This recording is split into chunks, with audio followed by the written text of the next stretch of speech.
கர்த்தருக்கு மகிமை உண்டாவதாக. இப்பொழுதுமாய் 2 தெசலோனிக்கேயர், அதாவது இந்த நாளில் நம்முடைய செய்தியின் தலைப்பு என்னன்னு சொன்னா, உபத்திரவப்படுகிறவர்களுக்கு இளைப்பாறுதல் அப்படின்ற தலைப்பிலே நாம் கர்த்தருடைய வார்த்தையை கவனிக்க போகிறோம். உபத்திரவப்படுகிறவர்களுக்கு இளைப்பாறுதல் அப்படின்னு சொல்லிட்டு 2 தெசலோனிக்கேயர் 1 அதிகாரம் 6வது வசனத்தை படிங்க. 2 தெசலோனிக்கேயர் 1 அதிகாரம் 6வது வசனம். உங்களை உபத்திரப்படுத்துகிறவர்களுக்கு உபத்திரவத்தையும் உபத்திரப்படுகிற உங்களுக்கு எங்களோட கூட இளைப்பாறுதலையும் பிரதிபலனாக கொடுப்பது தேவனுக்கு நீதியாய் இருக்கிறது. ஆமென், ஹல்லேலூயா.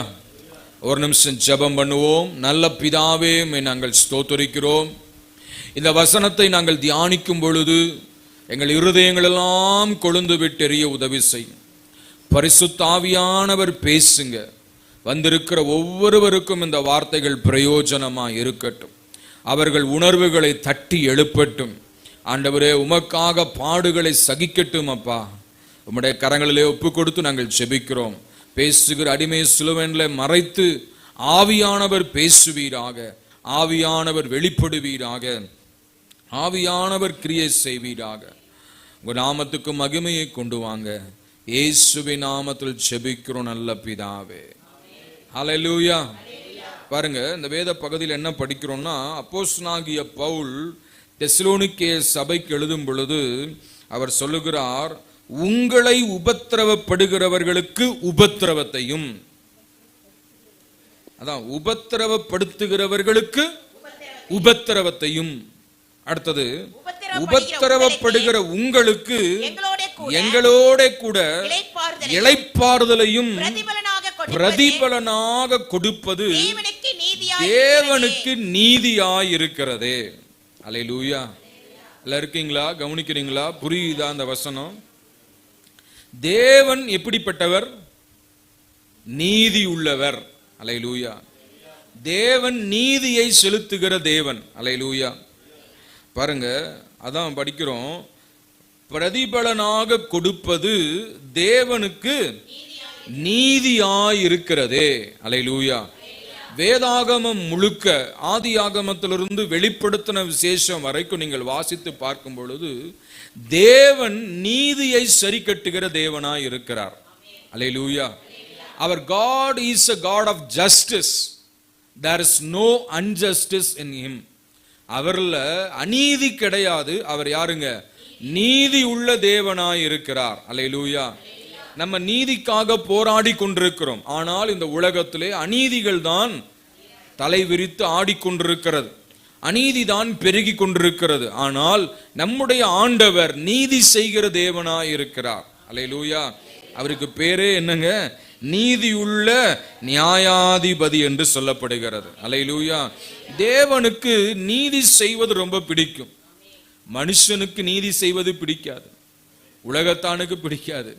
ஆனா ஆண்டவருடைய பிள்ளைகள் எல்லாரும் எதை எதிர்பார்த்து இருக்கிறோம்? நீதி எதிர்பார்த்து இருக்கிறோம். ஆகவே நம்முடைய தேவன் நீதி உள்ளவர், நீதியை சரி கட்டுகிற தேவனாய் இருக்கிறார்.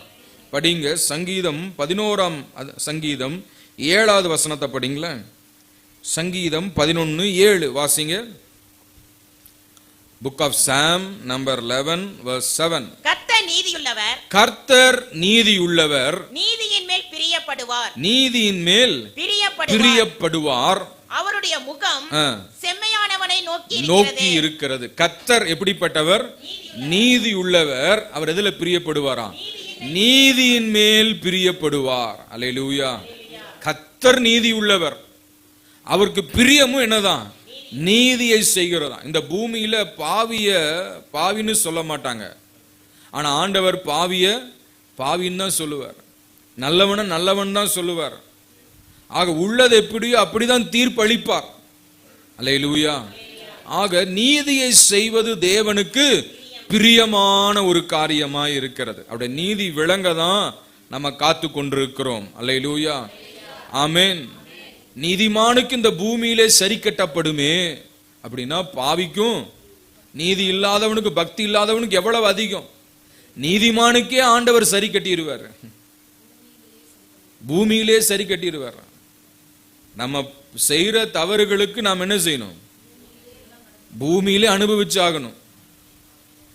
இருக்கீங்களா? ஆமென். நன்மை செஞ்சா நன்மை கிடைக்கும், தீமை செஞ்சா பூமியிலே ஆண்டவர் சரி கட்டிடுவார். நீதிமானுக்கே அப்படியா? இப்ப பாவிக்கும் தேவனை தேடாமல் எவ்வளவு அதிகமா இருக்கும் யோசிச்சு பாருங்க. ஆக தேவ பிள்ளையே, நம்முடைய ஆண்டவர் யாருங்க? நீதி உள்ள தேவன், நீதியிலே பிரியப்படுகிற தேவன். இன்னும் யோபு சொல்லுகிறார், யோபின் சரித்திரம் 37ஆம் அதிகாரம் 23வது வசனம், book of Job chapter 37 verse 23. சர்வ வல்லவரை நாம் கண்டுபிடிக்க கூடாது. அவர் வல்லமையிலும் நியாயத்திலும் பெருத்தவர். அவர் மகா நீதிபரர். அவர் ஒடுக்க மாட்டார். நம்முடைய ஆண்டவருக்கு பேர் யோபு சொல்றார். என்ன சொல்றாரு? மகா நீதிபரர். அல்லேலூயா. நம்முடைய ஆண்டவர் எப்படியா? மகா நீதி உள்ளவர், நீதியை சரி கட்டுகிறவர். ஆமென். அப்ப நம்முடைய பாயிண்டிங் என்னன்னா, ஆண்டவர் நீதி செய்கிறவர். எப்படி நீதி செய்கிறார்னா, உங்களை உபத்திரவப்படுத்துகிறவர்களுக்கு உபத்திரவத்தையும். அல்லேலூயா. நம்ம யாராவது தொட்டான்னா அவனுக்கு என்னதான் உண்டு? உபத்திரவம் தான் உண்டு. அல்லேலூயா. உங்களைனா இது யாருங்க? யாரை குறிக்கிறது? விசுவாசிகளை குறிக்கிறது, ரட்சிக்கப்பட்ட தேவ ஜனத்தை குறிக்கிறது, ஆண்டவரை ஆராதிக்கிற பிள்ளைகளை குறிக்கிறது.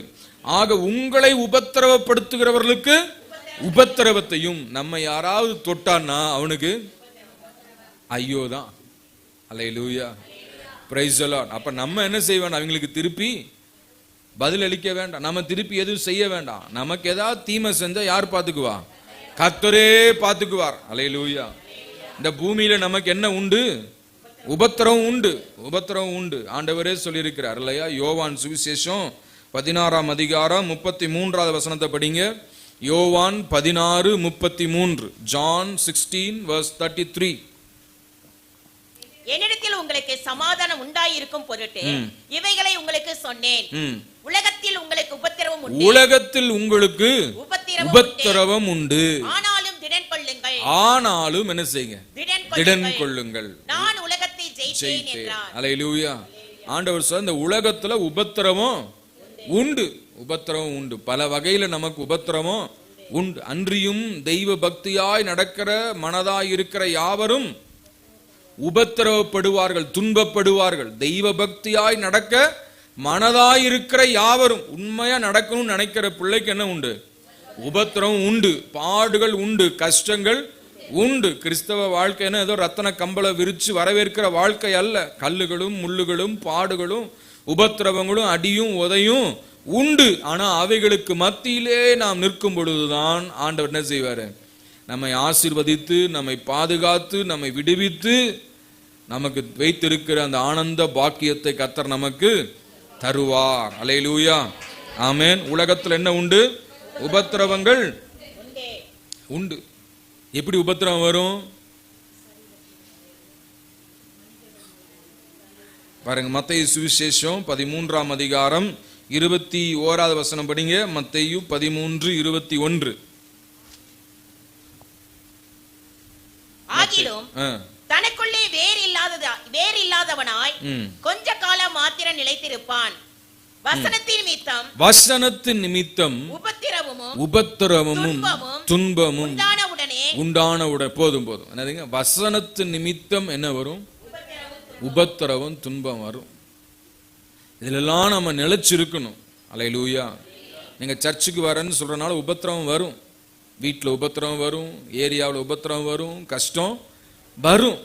எதுக்கு சும்மா நீ ஏசாமி கோயிலுக்கு போற? அங்க என்ன வரப்போகுது? அங்க என்ன கொடுக்குறாங்க உனக்கு? வாரம் போய் என்ன கண்ட? இல்லை என்ன வருங்க? உபத்திரவம் வரும், ஏச்சுக்கள் பேச்சுக்கள் வரும். வராதுன்னு சொல்ல, எல்லாம் வரும்.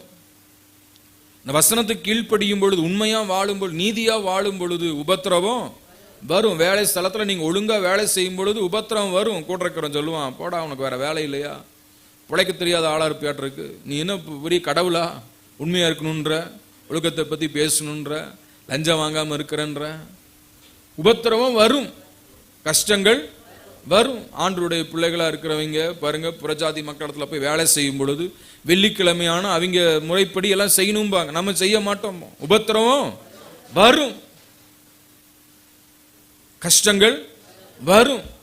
ஆண்டவர் வராதுன்னு சொல்ல, எல்லாமே வரும். ஒரு ஏரியாவில் குடியிருக்கிறீங்கன்னா அந்த ஏரியாவில் என்ன செய்வாங்க, அங்க இருக்கிற காரியங்களுக்காக வரி கேட்பாங்க, உபத்திரவம் வரும். ஆண்டவர் தான் சொல்றாரு உபத்திரவம். இதுல நம்ம வசனத்துக்காக நிற்கிறோமா அதான் பார்க்கணும். அல்லேலூயா. வசனத்துக்காக நின்னா கண்டிப்பா வரும், பாடுகள் வரும். இந்த ஊர்லயே இருக்கக்கூடாதுன்னு சொல்லுவாங்க, ஆனாலும் அவைகளெல்லாம் சகிச்சு நிற்கணும். அப்படி நம்மை உபத்திரவப்படுத்தினால் அவர்களுக்கு ஆண்டவர் என்ன பண்ணுவாரு, உபத்திரவத்தை கொடுப்பார். ஒரு ஆமென் சொல்லுங்க. உங்களை உபத்திரவப்படுத்துகிறவர்களுக்கு உபத்திரவத்தையும். அப்ப நம்மளை யாராவது உபத்திரவப்படுத்துறான்னா என்ன செய்யணும், நாம புரிஞ்சுக்கணும், ஓ அவனுக்கு சனியா ஆரம்பிச்சிருச்சு. ஆமென். அல்லேலூயா. இருக்கீங்களா? புரியுதா? தேவ சபைக்கு ஒருவன் விரோதமா எழும்பினால் அவனுக்கு உபத்திரவம் வரும். பவுல் பாருங்க அழகா சொல்லியிருக்கிறாரு. பவுல் இந்த தெசலோனிக்கே சபையை எப்படி உருவாக்குறார்னா, ஆண்டவருடைய தெளிவான தரிசனத்தின்படியாக உருவாக்குறார். பவுல் நல்லா தூங்கிட்டு இருக்கும் பொழுது ஒரு மனுஷன் வந்து தட்டி எழுப்பி சொப்பனத்துல சொல்றாரு, நீ மாசிடோனியா ஊழியத்துக்கு வரணும், மக்கதோனியா ஊழியத்துக்கு வரணும்ன்றார். அப்ப பவுல் அந்த தரிசனத்துக்கு கீழ்ப்படிந்து அடுத்த நாள் எழுந்து எங்க போறாரு, எபேசு பட்டணத்துக்கு போறாரு. எபேசு பட்டணத்துல ஊழியம் செய்யும் பொழுது அங்க சில காரியங்கள் பிரச்சனை எல்லாம் வந்ததுனால அங்க ஊழியம் செஞ்சுட்டு அங்கிருந்து எங்க வராருங்க, தெசலோனிக்கேயா பட்டணத்துக்கு வராரு. அப்போஸ்தலர் 17ஆம் அதிகாரத்துல நீங்க வாசிச்சீங்கன்னா 1வது வசனத்தை படிங்க. அப்போஸ்தலர் 17:1. அவர்கள் அம்பிபோலி பட்டணத்தையும் அப்பல்லோனியா பட்டணத்தையும் கடந்து தெசலோனிக்கே பட்டணத்துக்கு வந்தார்கள். தெசலோனிக்கேயா பட்டணத்துக்கு வந்தாங்க. எங்க வந்தாங்க? தெசலோனிக்கேயா பட்டணம். அந்த தெசலோனிக்கேயா பட்டணம் அப்படின்னு சொல்லும் பொழுது அந்த பட்டணத்துக்கு, அதாவது அந்த பட்டணத்துக்கு பேர் என்னன்னா, முதல்ல இருந்த பேர் தெர்மாய் அப்படின்ற பெயர். தெர்மாய் அப்படின்ற பெயர். அப்புறம் பின் நாட்கள்ல கசாண்டர் என்கிறதான ஒரு பெரிய அரசன் அரசாண்ட பொழுது அவருடைய மனைவியின் பெயரை தெஸ்லோனிக்கா அப்படின்றது அவருடைய பெயர். அந்த மனைவியின் பெயரை அந்த பட்டணத்துக்கு வைக்கிறார். அந்த தெஸ்லோனிக்கா யாருடைய மகள் என்றால் பிலிப்பு, அதாவது அலெக்சாண்டர் த கிரேட், அவங்க அப்பா பேர் பிலிப்புடைய மகள் தெஸ்லோனிக்கா. அப்போ ராஜ வம்சத்தை சேர்ந்த ஒரு ஆளுகைக்குள்ள இருக்கிற அந்த பிலிப்புடைய மகள் பெயரைத்தான் இந்த பட்டணத்துக்கு வைக்கிறார்கள். ஆக இந்த தெசலோனிக்கே பட்டணத்துல பார்க்கும் பொழுது இங்க இது என்ன சொல்றாங்கன்னா, ஒரு ஹாட் ஸ்ப்ரிங் இருக்குமா, இதுல ஒரு உஷ்ணமான காலங்கள் இருக்குமா. அப்போ அது நல்ல ஒரு என்ன சொல்லலாம், நல்ல ஒரு செழிப்பான ஒரு பட்டணம், அங்கே துறைமுகம் இருக்கிறதாக சொல்லுகிறார்கள். இப்படிப்பட்ட பட்டணத்துல தான் பவுல் என்ன செய்யறாருங்க, 3 வாரம் தான் ஊழியம் பண்றார். Only 3 Sabbath he was preaching. அந்த பகுதியில் நீங்க படிச்சு பார்க்கலாம். அதாவது அப்போஸ்தலர் 17ஆம் அதிகாரத்துல 3 ஓய்வு நாட்களில் பவுல் பிரசங்கம் பண்றார். அல்லேலூயா. என்னதுங்க? 3 ஓய்வு நாட்கள்ல பவுல் பிரசங்கம் பண்றார். அப்படி பிரசங்கம் பண்ணும்போது அநேகர் இயேசுவுக்கு தங்கள் வாழ்க்கையை ஒப்பு கொடுக்கிறார்கள். அல்லேலூயா. இங்க ஒரு வருஷத்துக்கு எத்தனை வாரங்க? 52 வாரம். 52 வாரம் பிரசங்கம் பண்ணாலும் எத்தனை பேர் மனம் திரும்புறாங்க யோசிச்சு பாருங்க. அல்லேலூயா. இருக்கீங்களா? தூங்குறவங்க ஒரு அல்லேலூயா சொல்லுங்க, முழிச்சிருக்கிறவங்க ஒரு அல்லேலூயா சொல்லுங்க. அல்லேலூயா. ரைட். பவுல் 3 ஓய்வு நாட்கள் தான் பிரசங்கம் பண்றாரு இல்லையா? அங்க பைபிள்ல படிக்கிறோம். எத்தனை வசனம் பாருங்க, 2வது வசனம் படிங்க. பவுல் தன் வழக்கத்தின்படியே அவர்களிடத்தில் போய் 3 ஓய்வு நாட்களில் வேத வாக்கியங்களின் நியாயங்களை எடுத்து அவர்களுடனே கூட சம்பாஷித்து கிறிஸ்து பாடுபடவும் மரித்தோரிலிருந்து எழுந்திருக்கவும் வேண்டியது என்றும் நான் உங்களுக்கு அறிவிக்கிற இந்த இயேசு கிறிஸ்து என்றும் காண்பித்து திருஷ்டாந்தப்படுத்தினான். 3 வாரம். Only 3 weeks he preached in Thessalonica. Amen. There was great revival in that city. Hallelujah. 3 வாரம் பிரசங்கம் பண்றாரு. அங்க என்ன ஆகுது? ஒரு கூட்ட ஜனங்கள் ஆண்டவராகிய இயேசுவை ஏற்றுக்கொண்டார்கள். விசுவாசிக்கிறவர்கள் ஏற்றுக்கொண்டார்கள். 5வது வசனம் படிங்களேன். விசுவாசியாத யூதர்கள் வைராக்கியம் கொண்டு வீணராகிய சில பொல்லாதவர்களை பொல்லாதவர்களை சேர்த்துக்கொண்டு வீணராகிய சில பொல்லாதவர்களை சேர்த்துக்கொண்டு கூட்டங்கூடி பட்டணத்தில் அமளி உண்டாக்கி யாசோனுடைய வீட்டை வளைந்து கொண்டு அவர்களை பட்டணத்தாருக்கு முன்பாக இழுத்துக் கொண்டு வர வகை தேடினார்கள். சரி பாருங்க, விசுவாசிக்கிற பிள்ளைகளால பிரச்சனை இல்ல, ஒத்து போகிற பிள்ளைகளால பிரச்சனை இல்ல, ரட்சிக்கப்படுகிற பிள்ளைகளால பிரச்சனை இல்ல. ஆனா அங்க என்ன கூட்டம் இருக்கு? விசுவாசியாத கூட்டம் இருக்கு. இப்ப சபைக்குள்ள என்ன கூட்டம் இருக்கும்? விசுவாசியாத கூட்டம் இருக்கும். அல்லேலூயா. ஒரு ஆளுங்கட்சி இருந்து அதற்கு எதிர்கட்சி கண்டிப்பா இருக்கும். ஆமென். அந்த விசுவாசியாத கூட்டம், நம்பாத கூட்டம், சத்தியத்துக்கு கீழ்ப்படியாத கூட்டம், ஒத்து வராத கூட்டம் என்ன செய்து வீணரான சிலர், சும்மா சுத்திட்டு இருக்கிறவன வீணர்னா என்னது? வெட்டி வேலை, சும்மா ஊர் சுத்துறவன். இப்ப நம்ம வாழ்க்கையில் என்ன இருக்கணும்? ஒரு நோக்கம் இருக்கணும், ஒரு தீர்மானம் இருக்கணும், ஒரு வேலை இருக்கணும், ஒரு உழைப்பு இருக்கணும். அந்த உழைப்பு இல்லைன்னா எவன் வேணா கூப்பிடுவான். அல்லேலூயா. ஆமென். நெகேமியா கூப்பிடுறாங்க, எப்பா வாப்பா நம்ம போய் பேசலாம் அப்படின்ட்டு. அவன் சொல்றான், நான் பெரிய வேலை செய்கிறேன், நான் வருவதனால் என் வேலை மெனக்கெட்டு போவான், என்னால் என்ன செய்ய முடியாது. அதனால வீட்டில் யாரும் சும்மா உட்காந்துட்டு இருக்க கூடாது. நமக்குன்னு ஒரு வேலை இருக்கணும், நமக்குன்னு ஒரு நோக்கம் இருக்கணும், நமக்குன்னு ஒரு லட்சியம் இருக்கணும், நமக்குன்னு ஒரு கொள்கை இருக்கணும். அப்படி வேலை இல்லையா, மரியாதை எங்க வந்துருங்க, ஜெப மையத்துக்கு வந்துருங்க. அல்லேலூயா. an idle mind is a devil's workshop. வேலை இல்லாம சும்மா உட்காந்துட்டு இருந்தா பிசாசு ஏறி மூளையில உட்காந்துக்குவான், கண்டதை யோசிக்க சொல்லுவான், தேவையில்லாத பேச சொல்லுவான். என்ன ஆகும்? பிரச்சனை வந்துடும். ஆக நமக்குன்னு என்ன இருக்கணும்? ஒரு நோக்கம், ஒரு கொள்கை, ஒரு தீர்மானம், ஒரு காரியம், ஒரு அர்ப்பணிப்பு இருக்கணும். ஆக அப்படி இல்லைன்னா யார் யூஸ் பண்ணுவா? பிசாசு யூஸ் பண்ணிக்குவான். ஒரு வீடு பெருக்கி சோடித்து வைக்கப்பட்டிருந்தது, யாருமே இல்லை. பிசாசு பார்த்தான், போய் என்ன செஞ்சான்? தண்ணிலும் பொல்லாத ஏழை கூட்டிட்டு வந்துட்டான். அல்லேலூயா. ஒரு வேலை இருக்குன்னா சொல்லுங்க, அந்த வேலையில் நாம் இருக்கும்போது யாரும் டிஸ்டர்ப் பண்ண மாட்டாங்க. ஓ வேலைக்கு போயிட்டாங்களா, ரைட், ஓகே.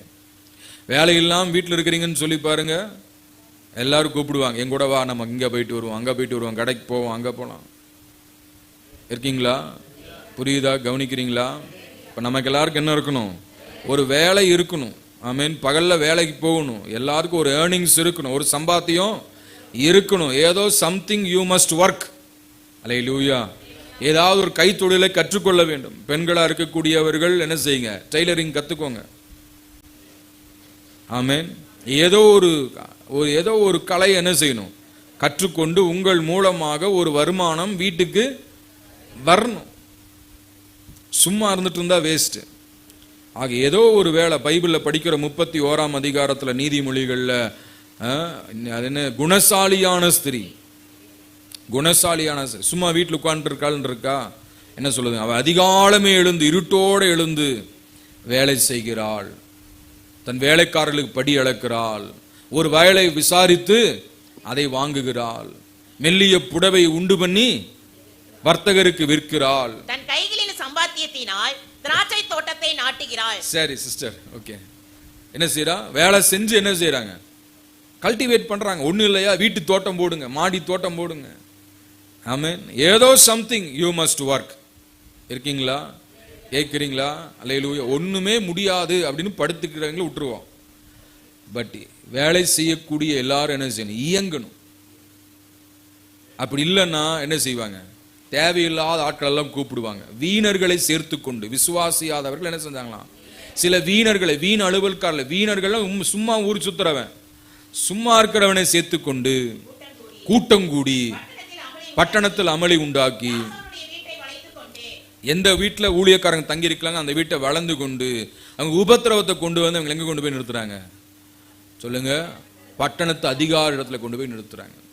அமளி உண்டாக்கி, சத்தம் போட்டு, ஆர்ப்பாட்டம் பண்ணி, அட்டகாசம் பண்ணி. இப்போ தேவ பிள்ளையே, நமக்கென்று ஒரு நோக்கம், ஒரு கொள்கை, ஒரு வேலை இல்லைன்னா வீணா இருக்கிறவங்களாம் நம்மளை பயன்படுத்த ஆரம்பிச்சிருவான். ஆக நமக்குன்னு என்ன இருக்கணும்? ஒரு நோக்கம், ஒரு கொள்கை, ஒரு திட்டம், ஒரு வேலை எல்லாம் இருக்கணுங்க. ஒரு ஆமென் சொல்லுங்க. அல்லேலூயா.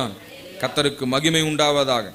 ஆக இந்த தெசலோனிக்கே பட்டணத்தில் என்னாச்சு? பவுல் பிரசங்கம் பண்றாரு. அப்பவே உபத்திரவம் ஸ்டார்ட் ஆயிருச்சு. ஜனங்களுக்கு நிறைய உபத்திரவங்களை கொண்டு வராங்க, பிரச்சனையை கொண்டு வராங்க. பவுல் அங்க இருக்க முடியல. பவுல வந்து என்ன செய்யறாங்க, ஸ்மகிள் பண்ணி கொண்டுட்டு போறாங்க. என்னது, மறைச்சு கொண்டு போ. ஸ்மக்லிங்னா என்ன அர்த்தம்? மறைச்சு கொண்டு வர. அந்த மாதிரி பவுல மறைச்சு அந்த பட்டணத்துல இருந்து வெளியே கொண்டு வந்துடுறாங்க. பவுல் அத்தேனே பட்டணத்துக்கு வந்துடுறாரு. அங்க வந்து காத்துட்டு இருக்கிறாரு. அப்ப தெஸ்ஸலோனிக்கே பட்டணத்துல பல பாடுகளை கஷ்டங்களை சகித்தார். அப்ப அந்த ஜனங்களை சந்திக்கும்படியாக, எப்படி இருக்கிறாங்கன்னு விசுவாசத்தை பார்க்கும்படியாக யார் அனுப்புறாருங்க? தீமோத்தேயுவை அனுப்புகிறார். அப்போ அந்த 1 தெஸ்ஸலோனிக்கேயர் 3ஆம் அதிகாரத்தை நீங்க படிங்களேன். புக் ஆஃப் 1 Thessalonians சாப்டர் 3 1வது வசனம் படிங்க. ஆகையால் நாங்கள் இனி பொறுத்திருக்க கூடாமல் அத்தேனே பட்டணத்தில் தனித்து விடப்படுகிறதே நன்மை என்று நினைத்து இந்த உபத்திரவங்களினாலே ஒருவனும் அசைக்கப்படாதபடிக்கு. உபத்திரவங்களினாலே என்ன உபத்திரவம்? ஆண்டவரை தேடுறதுக்கு உபத்திரவம், ஆராதிக்க உபத்திரவம், பாட உபத்திரவம், பரிசுத்தமா வாழ உபத்திரவம். இந்த உபத்திரவங்களினால ஒருவனும் அசைக்கப்படாதபடிக்கு உங்களை திடப்படுத்தவும் உங்கள் விசுவாசத்தை பற்றி உங்களுக்கு புத்தி சொல்லவும் நம்முடைய சகோதரனும் தேவ ஊழியக்காரனும் கிறிஸ்துவின் சுவிசேஷத்தில் எங்கள் உடன் வேலையாளுமாகிய தீமோத்தேயுவை அனுப்பினோம். இப்படிப்பட்ட உபத்திரவங்களை சகிக்க நாம் நியமிக்கப்பட்டிருக்கிறோம் என்று நீங்கள் அறிந்திருக்கிறீர்களே. போதும் போதும் போதும் பாருங்க. அல்லேலூயா, ஆமென். பாருங்க, உபத்திரவங்களினால ஒருவனும் அசைக்கப்படாதபடி. உபத்திரவம் வரும்பொழுது என்ன செய்யணும்? விசுவாசம் ஸ்ட்ராங் ஆகணும். போன வாரம் என்ன பிரசங்கம் கேட்டீங்க? கழுகை போல. பரவாயில்லையே, எல்லாம் உஷாரா இருக்கீங்க. இதை போல இருக்கணும், கழுகை போல இருக்கணும். இந்த கழுகனுடைய குணங்கள்ல ஒண்ணு என்னன்னா, உலகத்துல 4 வகையான காற்றுகள் இருக்கிறது. தென்றல் காற்று, வாடை காற்று, கொண்டல் காற்று, அப்புறம் சூறாவளி காற்று. காற்றுகள்ல ரொம்ப கடினமான ஒரு காற்று என்ன? சூறாவளி. ஆடி காத்து. ஆடி காத்துல என்ன பறக்கும்? அம்மியே பறக்குமா? ஆமென். அம்மி பறக்கும், ஆனா நம்ம ஆளுங்க என்ன செய்ய மாட்டாங்க? பறக்க மாட்டாங்க. இருக்கீங்களா? அல்லேலூயா. சுலோச்சனமா இருக்கீங்களா? சுசீலமா இருக்கீங்களா? எல்லாம் பரலோகம் போயிட்டீங்களா? சரி, ஸ்தோத்திரம். ஆமென். எதுக்கு சொல்ல வந்த? சூறாவளி காற்று ரொம்ப கொடுமையான காற்று. சூறாவளி இப்ப பாருங்க, புளோரிடா மாகாணத்துல பயங்கரமான புயல், சூறாவளி காற்று. அந்த மாகாணமே இருளில் மூழ்கி கிடக்க. அந்த காற்று அடிக்கும் பொழுது மின் கம்பங்கள் சாய்ந்து போகிறது, கரண்ட் போகிறது. பெரிய உலக நாடு நம்பர் 1 கண்ட்ரி அமெரிக்கா. அந்த அமெரிக்காவே என்ன செய்யுது? தடுமாறுது புயல்ல. சரிங்களா? சோ அந்த சூறாவளி அடிக்கும் பொழுது என்ன செய்யுமா, மற்ற பறவைகள் எல்லாம் அந்த காத்து அடிக்கிறது தெரிஞ்சாலே அப்படியே யூ டர்ன் போட்டு திரும்பி போயிடும். இருக்கீங்களா? வண்டி ஓட்டுறன்னு தெரியும், யூ டர்ன் என்னன்னு தெரியும். அப்படியே போட்டு என்ன செய்யும். ஆனா கழுகு மாத்திரம் தான் என்ன செய்யும், அந்த சூறாவளி வருதுன்னு சொன்னா தன்னுடைய இறகுகளை நல்ல ஸ்ட்ராங் ஆக்கி கொண்டு நாம் என்ன செய்ய போறோம், இப்போ எதிர்த்து போராடி போக போகிறோம் என்று சொல்லி தனக்குள்ள ஒரு வலிமையை ஏற்படுத்தி கொண்டு, தன் இருதயத்தில் ஒரு வலிமையை ஏற்படுத்தி கொண்டு என்ன காற்றடிச்சால் என்ன செய்ய போறோம், நாம் அதை எதிர்நோக்கி போக போகிறோம் என்று சொல்லி அந்த காத்தை எதிர்கொண்டு செல்லுமா. அல்லேலூயா. அந்த எதிர்கொண்டு செல்றது கழுகுக்கு தான் பலன் இருக்கிறது. அதை போல பிரச்சனைகள் போராட்டங்களை எதிர்கொண்டு செல்வதற்கு ஆண்டவர் தம்முடைய பிள்ளைகளுக்கு என்ன கொடுக்கிறாருங்க? பலத்தை கொடுக்கிறார். விசுவாசிக்கிற தேவ பிள்ளைகள் கரங்களை தட்டி ஆண்டவரை மகிமைப்படுத்துங்க. Price the Lord. ஆக தேவ பிள்ளையே, உபத்திரவங்கள் வரும். பவுல் சொல்றாரு, இப்படிப்பட்ட உபத்திரவங்களை சகிக்க நாம் நியமிக்கப்பட்டிருக்கிறோம் என்று நீங்கள் அறிந்திருக்கிறீர்களே. நமக்கு உபத்திரவம் வரும் என்று நாங்கள் உங்களிடத்தில் இருந்த பொழுது உங்களுக்கு முன் அறிவித்தோம். அப்படியே வந்தும் நேரிட்டும் இருக்கிறது. உபத்திரவம் வரும், பாடு வரும், கஷ்டம் வரும், துன்பம் வரும். அல்லேலூயா. ஆனா இவைகள் என்ன செய்யணும்? நிலைத்து இருக்கணும். ஒன்ன புரிஞ்சுக்கோங்க, நமக்கு உபத்திரவப்படுத்துகிறவனுக்கு உபத்திரவம் உண்டு. நம்ம யார் தொட்டாலும் அவனுக்கு என்ன உண்டு? ஆண்டவர் சொல்ற, உன்னை தொடுகிறவன் என் கண்மணி. ஆண்டவர் கண்ணை தொட்ட சும்மா விட்டுருவாரா? சொல்லுங்க. உனக்கு விரோதமா கூட்டம் கூடி வருவான், ஒரு வழியாய் வருவான். ஆனா நான் என்ன செய்வேன்? 7 வழியா ஓட செய்வேன். அல்லேலூயா. உனக்கு விரோதமாய் உருவாக்கப்படும் அப்படின்னு என்ன அர்த்தம்? உருவாக்கப்படும். ஆனா என்ன செய்யும்? அது வாய்க்காதே போகும். ஆக உனக்கு உபத்திரவப்படுத்துகிறவனுக்கு நான் உபத்திரவத்தை கொண்டு வருவேன். அல்லேலூயா. அடுத்தது சொல்றாரு, ஆனால் உபத்திரவப்படுகிற உங்களுக்கோ எங்களோட கூட இளைப்பாறுதல். அல்லேலூயா. ஃபர்ஸ்ட் பாயிண்ட் என்ன? நம்ம உபத்திரவப்படுத்துறோம், உபத்திரவம் உண்டு. அடுத்தது உபத்திரவப்படுகிற நமக்கோ என்ன உண்டுங்க? இளைப்பாறுதலை ஆண்டவர் கொடுக்கிறார், ரெஸ்ட கொடுக்கிறார், ஒரு விடுதலையை கொடுக்கிறார். அல்லேலூயா. உபத்திரவப்படுகிற நமக்கோ என்ன உண்டு? விடுதலை உண்டு, இளைப்பாறுதல் உண்டு, ஆசீர்வாதங்கள் உண்டு. அல்லேலூயா. பாருங்க, இஸ்ரவேல் ஜனங்க எகிப்துல போயிருந்தாங்க. எகிப்தின் ராஜாவாகிய பார்வோன் என்ன செஞ்சான்? ஜனங்களை உபத்திரவப்படுத்தினான். உபத்திரவம். என்ன உபத்திரவம்? அவங்களுக்கு ரொம்ப கடினமான வேலைகளை கொடுத்தான், சாந்து செங்கலுமான வேலையை கொடுத்தான். அப்படி அந்த வேலையை செய்யலன்னா என்ன செய்வாங்க? ஆளோட்டிகளை வைத்து அடிப்பாங்க, துன்பப்படுத்துவாங்க, கஷ்டப்படுத்தினாங்க. அவர்கள் வாழ்க்கையே அவங்களுக்கு கசப்பாக்குனாங்க. அவ்வளவு பாடு, கஷ்டம். அந்த பார்வோனுக்கும் அவனுடைய ஆட்களுக்கும் ஆண்டவர் என்ன செஞ்சாருங்க? உபத்திரவத்தை கொடுத்தார். ஆனால் உபத்திரவப்பட்ட ஜனங்களுக்கோ ஆண்டவர் என்ன கொடுத்தாருங்க? இளைப்பாறுதலை கொடுத்தார். எப்படி இளைப்பாறுதலை கொடுத்தாருங்க? பலத்த கையினாலும் ஓங்கிய புயத்தினாலும் அவர்களை ஆண்டவர் அந்த இருப்பு களவாயாக எகிப்திலிருந்து வெளியே கொண்டு வந்து அவர்களுக்கு முன்பதாக இருளை வெளிச்சமாக்கி, கோணலானதை செவ்வையாக்கி, வனாந்தரத்தை தண்ணீர் தடாகமாக மாற்றி, ஒவ்வொரு நாளும் அவர்களுக்கு மன்னாவை கொடுத்து, அவர்கள் முன்பதாக செங்கடலை பிளந்து, அவர்கள் முன்பதாக யோர்தானை பிரித்து, அவர்கள் முன்பதாக எரிகோக்களை உடைத்து, பாலும் தேனும் ஓடுகிற அந்த கானான் தேசத்தில் கொண்டு வந்து அவர்களை இளைப்பாறச் செய்தார். கரங்களை தட்டி ஆண்டவரை மகிமைப்படுத்துங்க. ஹல்லேலூயா, ஹல்லேலூயா.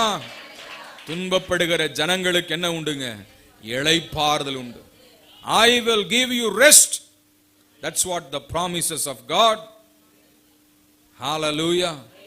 If you are facing trials and tribulation, one thing we must listen. We are going to get a rest from God. Hallelujah. இளைப்பாறுதல் தருகிற தேவனாய் இருக்கிறார், விடுதலை கொடுக்கிற தேவனாய் இருக்கிறார். அப்போஸ்தலனாகிய பவுல் சொல்றாரு, ஆசியாவில் எங்களுக்கு வந்த உபத்திரவத்தை குறித்து சொல்லாம இருக்கவே முடியாது என்றார். அவ்வளவு கஷ்டம் வந்துச்சு. 2 கொரிந்தியர் 1ஆம் அதிகாரத்துல வாசிக்கிறோம். Book of 2 Corinthians. நேரம் ஆயிடுச்சு, வேகமா சொல்லி நான் முடிக்கிறேன். எத்தனை பேருக்கு இந்த செய்தி புரியுது, கவனிக்கிறீங்க, என்ன ஃபாலோ பண்றீங்க? அல்லேலூயா, ஆமென். ஆசியாவில் 8வது வசனம், 2 கொரிந்தியர் 1:8 படிங்க. ஆகையால் சகோதரரே, ஆசியாவில் எங்களுக்கு நேரிட்ட உபத்திரவத்தை நீங்கள் அறியாதிருக்க எங்களுக்கு மனதில்லை.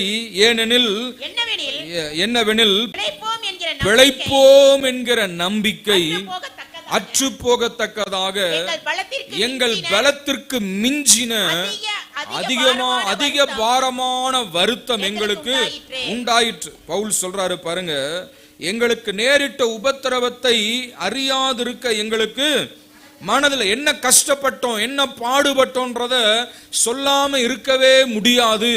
என்ன கஷ்டப்பட்டோம்னா, பிழைப்போம் என்கிற நம்பிக்கை அற்று போகத்தக்கதாக எங்கள் பலத்திற்கு மிஞ்சின பலன் வந்தது.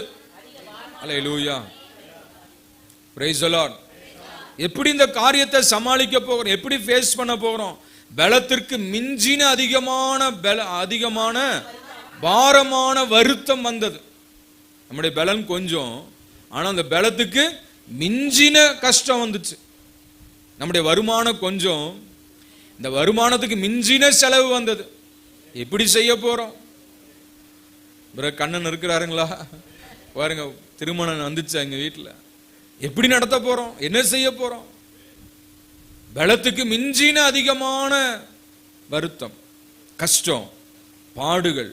பிழைப்போமா, இதை செய்வோமா, முடிப்போமா, இதை கடந்து போவோமா, இது நடக்குமா அப்படின்ற ஒரு பெரிய கேள்விக்குறி வந்துச்சு.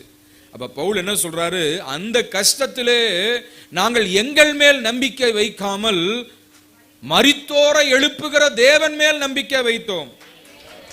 அல்லேலூயா. அந்த கஷ்டத்துல எப்படி நாங்க தப்பிக்க போறோம்னு சொல்லி எங்க திறமையை நாங்கள் நம்பாமல், எங்கள் சாமர்த்தியத்தை நம்பாமல் நாங்க யாரை நம்பினோம்?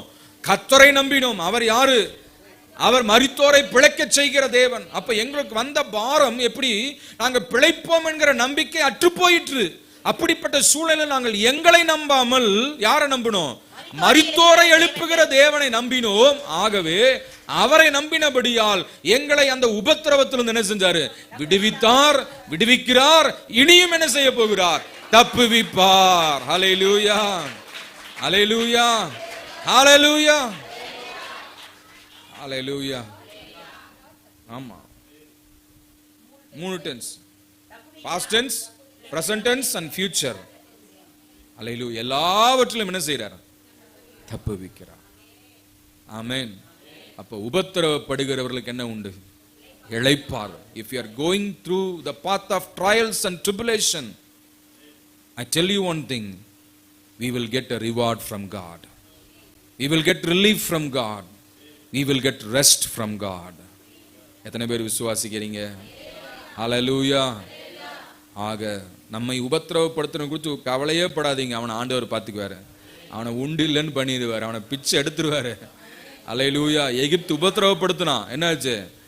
எகிப்து அழிந்து போகிறது என்று அறிவில்லையா அப்படின்னு ஜனங்க போய் பார்வோன்ட்ட கேட்கிறாங்க. எகிப்து அழிஞ்சிட்டு இருக்குதுப்பா, நீ அவங்களை உபத்திரவப்படுத்த. இன்னைக்கு நம்ம வாழ்க்கை என்ன ஆகுது? அழிஞ்சிட்டு இருக்குது.